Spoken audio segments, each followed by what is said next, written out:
You know, in the EV world, everyone's always on the hunt for that next huge breakthrough.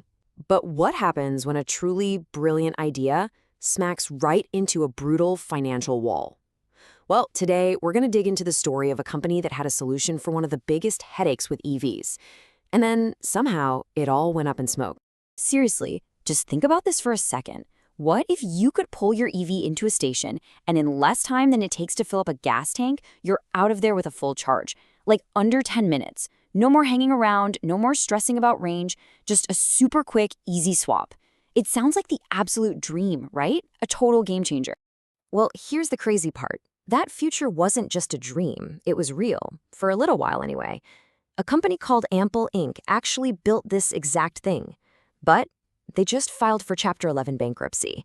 So the big question is, how on earth does a company with a solution that good end up going bust? That's exactly what we're going to unpack. Okay, so first things first. Let's talk about what made Ample's tech so cool. Their whole idea was built on a really smart concept. Why wait to charge a battery when you could just, swap it out for a full one? Let me show you how it worked. And the process itself?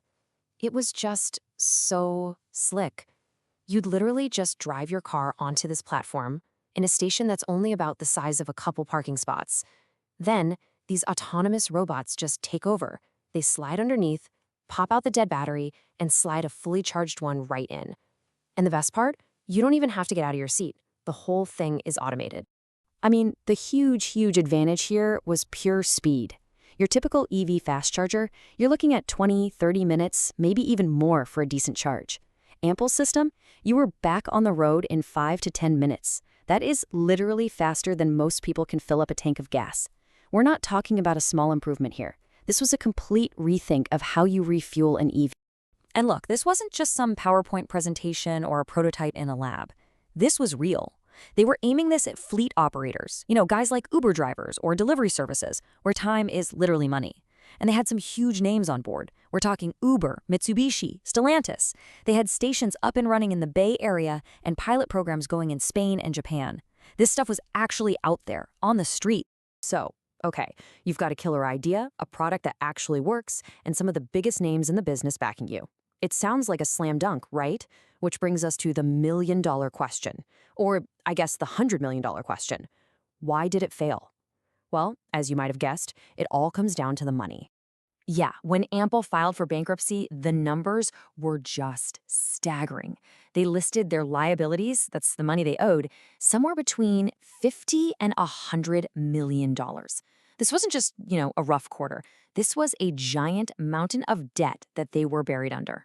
And if you dig into who they owed all that money to, it really tells a story.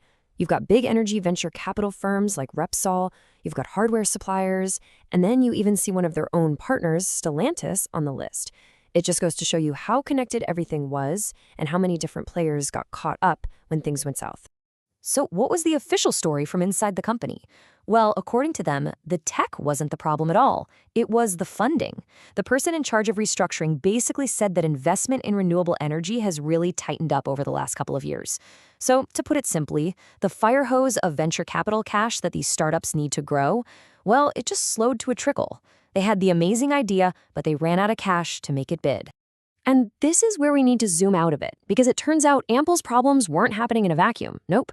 Their failure is actually just one piece of a much bigger and, frankly, pretty worrying trend we're seeing across the whole EV space. I mean, just take a look at this timeline. It's brutal. In just over a year, you see this domino effect. First, Fisker goes bankrupt. Then Ideanomics. Then Nikola. Then Bollinger Motors just shuts down completely. And then Ample joins the list. This isn't just a few companies having a bad year. This is a pattern. It's a massive reality check for the entire EV industry. So where does that leave us? With the company bankrupt and the whole industry looking a little shaky, is that awesome idea of a 5-minute battery swap just dead? Well, maybe not. To understand why, we need to quickly talk about what Chapter 11 bankruptcy really is. So, Chapter 11 isn't like when a company just closes its doors and sells everything for parts. It's actually a chance to reorganize. Ample is trying to sell its assets as a going concern.